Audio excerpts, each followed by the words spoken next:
is Dr. Pamela Grayson, and today we are going to learn about one of my favorite artistical periods of history, which is the Harlem Renaissance. So, what we will do, I want you to understand the impact of what is called the Great Migration on the Harlem Renaissance. We're going to learn about different authors, musicians, and artists. You're going to learn about establishments of famous places called the Cotton Club and other establishments like that, and what all their impact was on the literature we read today. And again, you will do different subjects and figures within the Harlem Renaissance. So, one thing you are going to do, there will be class discussions. You are going to write a formal essay on a figure within the Harlem Renaissance. So, think about who that will be as we go through the different figures. And again, there will also be a written assessment at the end of this unit. So I'm very excited as this is one of my favorite periods in the literature of the United States. So a couple of things. What I want to do, and I believe you can see right there on your screen, are different artists. I'm using an article from the History Channel because it's easy for you to access. It's right there online, and you can read at your convenience and speed. But yes, we're going to learn about the Great Migration, and some of these authors are amazing. Well, to me, all of them are. But, the great Langston Hughes. We're going to look at his poem, Mother to Son, Zora Neale Hurston. Their eyes were watching God. County Cullen, Louis Armstrong, and Satchmo. I know in your lifetimes you've seen a picture of the guy blowing the trumpet with the big cheeks. That is Louis Armstrong. Paul Robeson, an amazing actor that has such a deep, robust, and memorable voice. Josephine Baker was an amazing dancer.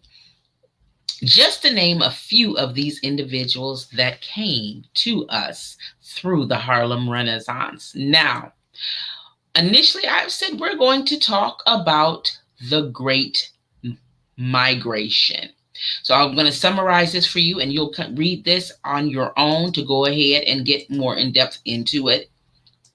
If anybody actually does want to write about the Great Migration as well, I will accept that, and as one of the figures of the Harlem Renaissance, because it did cause the Harlem Renaissance. And basically, the Great Migration, and again, I'm summarizing, occurred in about the 1880s, early 1900s.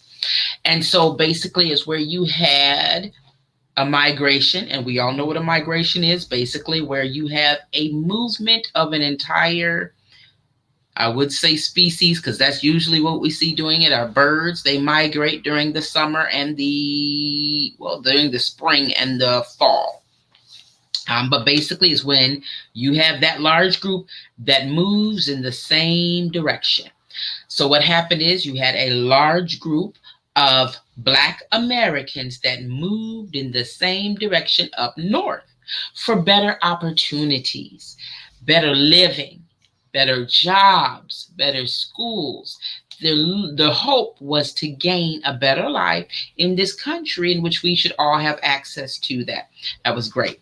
Now, and like I said, you all take the opportunity at your convenience to go ahead and look at the Great Migration.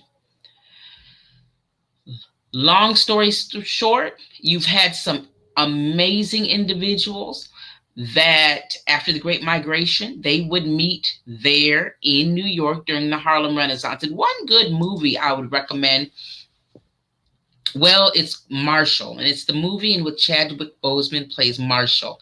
My absolute favorite scene in that movie is where Marshall goes to a bar, and he is in that bar with August Wilson, Zora Neale Hurston, and Langston Hughes. To be in there with that many artists of that caliber, I envied Marshall.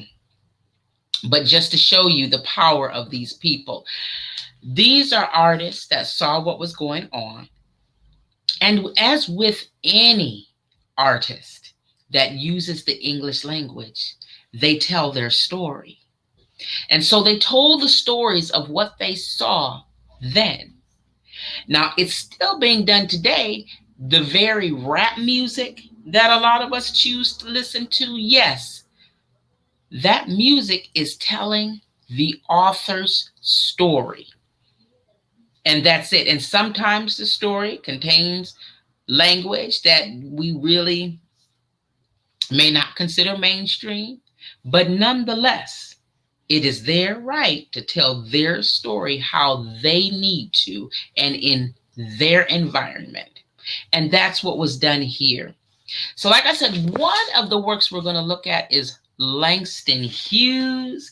We are going to look at his poem called, I'm just going to touch a little bit on it now, but we are going to look at his poem called, I want to make sure I have it right, Mother to Son. And the key line you will hear people continuously say is, life ain't been no crystal stair step for me. In this particular poem, Mr. Hughes is having a mother speak to her son. And it's believed to be his mother to him. And basically, she's saying the difficulties she's had to overcome to get where she is. And I think it is absolutely beautiful. We're going to go over that. And we're also going to go over the awesome novel, Their Eyes Were Watching God. And that is by one Miss Zora Neale Hurston. And she was an author during the Renaissance that had multiple publications. And on a personal note, Zora Neale Hurston and myself are in the same sorority. My sorority was started in 1920, and she came in there within that period. So, but she is an amazing author. And I'm not mistaken, Their Eyes Were Watching God. It was also made into a movie starring, I want to say it was Halle Berry. But you're required to read it. The movie will not suffice. Because many times they will change the content of the movie for plot's sake, and it will deviate from the book. Our goal is to read and learn the actual book. And there are other authors as well. The outstanding County Cullen. I'm going to drop down to Mr. Armstrong Satchmo. He is one that taught himself how to play the trumpet. And he was born down south. It was either Memphis or Alabama. And he moved, of course, he migrated up to Harlem.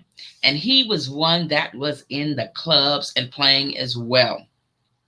Now, speaking of clubs, a premier club that you will see from that is the Cotton Club. That was one of the premier clubs where they did jazz and everybody had a good time. Now, I just want to jump one other place and then we're going to go on to your assignments, what the expectations will be from you for this lesson. Now, Josephine Baker is an amazing dancer, but I want to jump to the artist and then what caused the Harlem Renaissance to end. It basically ended with the Great Depression, stock market crash of 1929. And basically what happened is Harlem was such an area of rhythm and music. The stock market prohibited that rhythm and music. And so we had to go elsewhere to find a better living and so forth. And we also see the impact of the Harlem Renaissance. So again, what I want from you, we are going to go over this lesson for the next, I'll say 2 to 3 classes. There will be breakout sessions because we're going to have communication, class communication. You will have discussions about aspects of the Harlem Renaissance. You are going to do a 2-page essay. And I will give you the instructions as far as the format for the essay.